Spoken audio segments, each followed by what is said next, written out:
بسم اللہ الرحمن الرحیم۔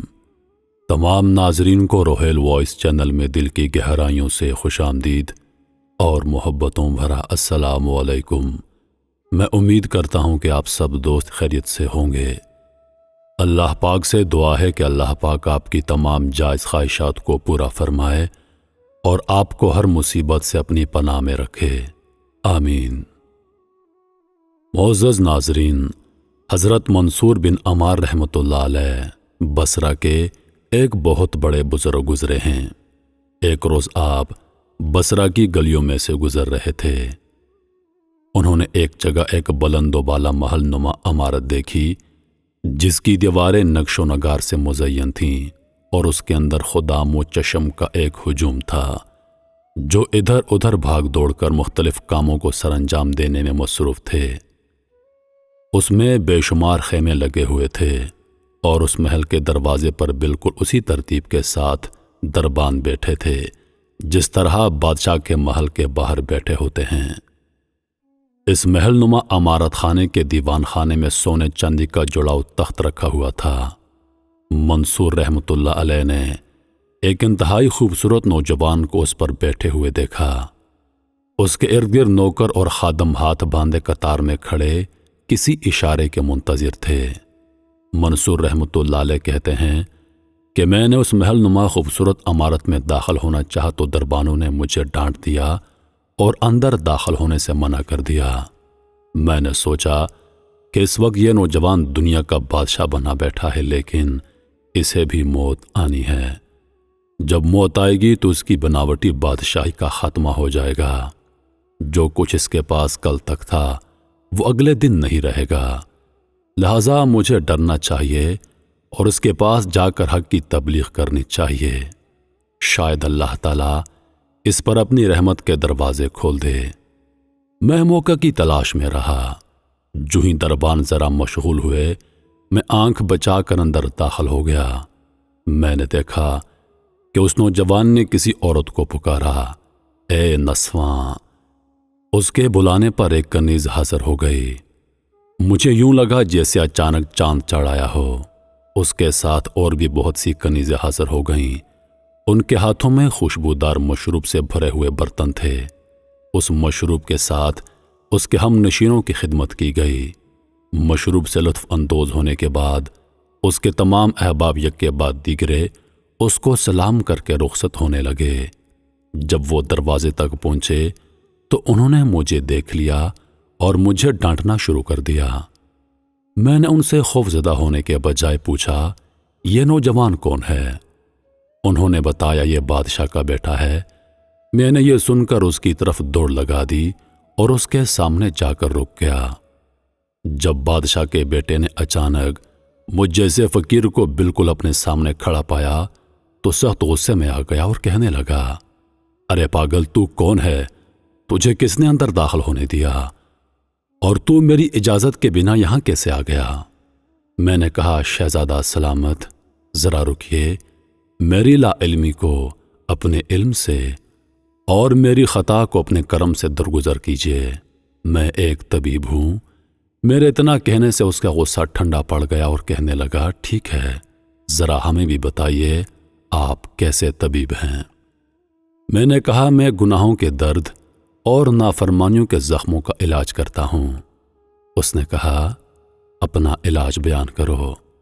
میں نے کہا، اے شہزادے، تو اپنے گھر میں آرام سے تخت پر تکیہ لگائے بیٹھا ہے اور لاہو لاب میں مصروف ہے۔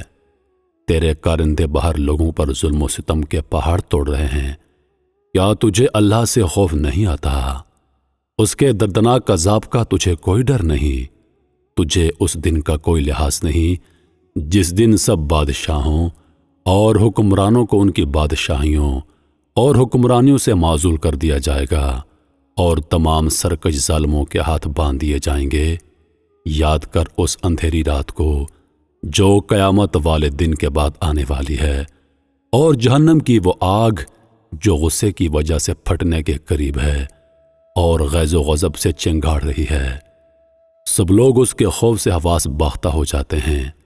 عقل مند آدمیوں کو دنیا کی فانی نعمتوں، چھین جانے والی حکومتوں اور عورتوں کے خوبصورت بدنوں سے دھوکہ نہیں کھانا چاہیے، جو مرنے کے بعد صرف 3 دن میں ہی خون، پیپ اور بدبودار لوتھڑ میں تبدیل ہو جاتے ہیں، بلکہ عقلمند آدمی تو جنت کی ان عورتوں کا طالب ہوتا ہے جن کا خمیر کستوری اور کافور اور عنبر سے اٹھایا گیا ہے، جو اتنی حسین و جمیل ہیں کہ آج تک ان جیسی حسین و جمیل عورت کسی نے نہیں دیکھی اور نہ ہی سنی ہے، آج تک نہ کسی نے ان کی آواز سنی ہے۔ اللہ تعالیٰ نے انہی کے متعلق فرمایا ہے، جنت میں نیچی نگاہوں والی حوریں ہوں گی جن کو نہ کسی انسان نے چھوا ہوگا ان سے پہلے اور نہ کسی جن نے، یہ تو گویا یاقوت اور مرجان ہیں۔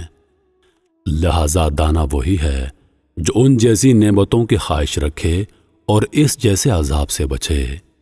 میری یہ باتیں سن کر بادشاہ کے بیٹے نے ایک ٹھنڈی آہ بھری اور کہنے لگا، اے طبیب، تو نے تو کسی اسلحے کے بغیر مجھے قتل کر ڈالا ہے، مجھے بتاؤ کیا ہمارا رب اپنے بھگوڑے نافرمان بندوں کو قبول کر لیتا ہے؟ کیا وہ مجھ جیسے گناہگار کی توبہ قبول فرمائے گا؟ میں نے کہا، کیوں نہیں، وہ بڑا غفور و رحیم اور کریم ہے۔ میرا یہ کہنا تھا کہ وہ اچانک اٹھا، اپنی قیمتی قبا کو چاک کر دیا اور محل کے دروازے سے باہر نکل گیا۔ جب نسواں نامی اس خوبصورت لونڈی نے اسے یوں جاتے دیکھا تو اسے پکار کر کہنے لگی، میرے آقا، میں بھی تو کئی سالوں تک آپ کے گناہوں میں آپ کے ساتھ شریک رہی ہوں، آج جب اللہ نے آپ کو ہدایت عطا فرما دی ہے تو مجھے چھوڑ کر آپ اکیلے کیسے جا سکتے ہیں؟ میں بھی آپ کے ساتھ جاؤں گی۔ یہ سن کر وہ نوجوان واپس پلٹ آیا۔ اس کنیز نے فوراً اپنا لباس تبدیل کیا، زیورات سے چھٹکارا حاصل کیا اور اپنے پرانے کپڑے پہن لیے۔ وہ دونوں رات ڈھلنے تک وہیں رہے۔ جب رات ڈھل گئی تو دونوں اس محل سے باہر نکل آئے اور پھر اس شہر سے ہزاروں میل دور کہیں چلے گئے۔ منصور بن عمار رحمۃ اللہ علیہ کہتے ہیں، کافی عرصے کے بعد میں ایک بار پھر اس محل کے سامنے سے گزرا تو کیا دیکھتا ہوں کہ اس محل کی حالت بالکل بدل چکی تھی۔ خادموں سے پرجم رہنے والی وہ عمارت آج ویران ہو چکی تھی اور اس کے حسین نقش و نگار ماند پڑ چکے تھے۔ وہی پرشکوہ عمارت آج کھنڈر بنی نظر آ رہی تھی۔ میں وہاں کچھ دیر کے لیے ٹھہر گیا۔ اس کی ویرانی دیکھ کر میری آنکھوں میں آنسو آ گئے۔ پھر میں آگے بڑھ گیا۔ چند سالوں کے بعد جب میں حج کے لیے بیت اللہ شریف گیا تو دیکھا کہ وہی نوجوان وہاں طواف کعبہ میں مصروف تھا۔ پہلے تو میں اسے پہچان نہ سکا کیونکہ اب تو اس کی حالت ہی بدل چکی تھی، لیکن جب اس نے اپنا تعارف کروایا تو میں نے اسے فوراً پہچان لیا۔ اس نے مجھے سلام کیا اور کہا، اے امام المسلمین، آپ نے مجھے نہیں پہچانا؟ میں وہی بادشاہ کا بیٹا ہوں جس نے آپ کے ہاتھ پر توبہ کی تھی۔ میں نے پوچھا، نسواں کہاں ہے؟ اس نے کہا، وہ بھی میرے ساتھ ہی ہے۔ میں نے کہا، میں اس کو دیکھنا چاہتا ہوں۔ میری خواہش پر وہ اٹھا اور مجھے ساتھ لے کر اس کے پاس گیا۔ اندر جا کر اس نے نسواں سے کہا، ہمارے استاد تشریف لائے ہیں۔ اس نے کہا، مجھے تو منصور بن عمار کے علاوہ اپنے کسی استاد کے بارے میں علم نہیں ہے۔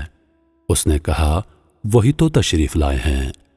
نسواں نے یہ سنا تو فوراً میرے پاس آئی اور کہنے لگی، دنیا میں میری بس یہ خواہش رہ گئی تھی کہ آپ سے ملاقات ہو جائے۔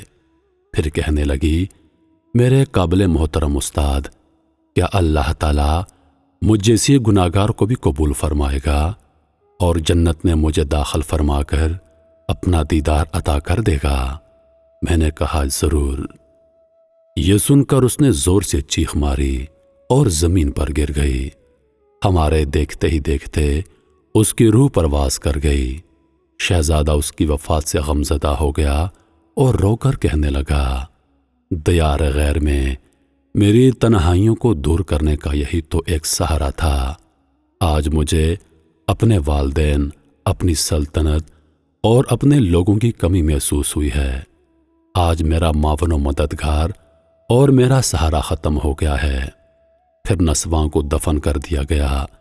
جب اس کو قبر میں رکھ کر قبر پر مٹی ڈالی جا رہی تھی تو اچانک شہزادہ بھی منہ کے بل گرا اور اسی قبر پر گر کر فوت ہو گیا۔ لوگوں نے اس قبر کے پہلو میں ایک اور قبر بنا کر شہزادے کو بھی دفن کر دیا۔ مسلمان کئی روز تک ان کی قبروں پر آ کر فاتحہ خوانی کرتے رہے اور منصور بن عمار رحمۃ اللہ علیہ کے وعظ و نصیحت سے مستفید ہوتے رہے اور کئی روز تک اور ان کی قبر پر کئی لوگوں کو وعظ سناتے رہے۔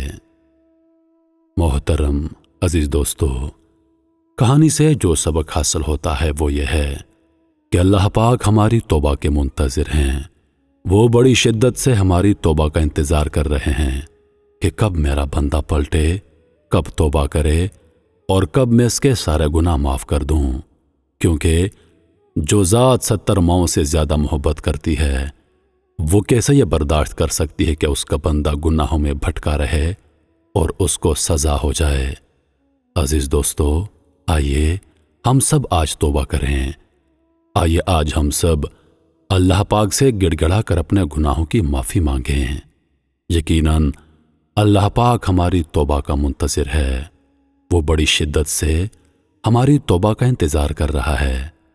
عزیز دوستو، آئیے توبہ کرتے ہیں، توبہ کرتے ہیں، توبہ کرتے ہیں۔